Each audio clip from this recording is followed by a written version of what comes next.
পর্যন্ত রক্তে রাঙা যে পথ পাড়ি দিয়ে বাংলাদেশ 2024-এর 5ই আগস্ট দ্বিতীয়বারের মতো স্বাধীনতা অর্জন করেছে।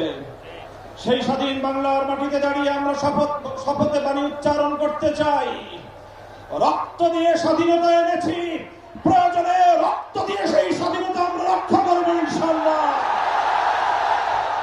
স্বাধীন বাংলার মাটিতে দাঁড়িয়ে আমরা বলতে চাই, নারী সংস্কারের নামে আল্লাহর কোরআনকে, ইসলামকে যে কটাক্ষ করা হয়েছে, ধর্মীয় উত্তরাধিকার বিধান, পারিবারিক বিধানকে নারী পুরুষের মধ্যে বৈষম্যের প্রধান কারণ বলে আখ্যায়িত করে বিতর্কিত নারী বিষয়ক কমিশন এদেশের সংখ্যাগরিষ্ঠ মানুষের ধর্মীয় অনুভূতিতে আঘাত প্রদান করেছে।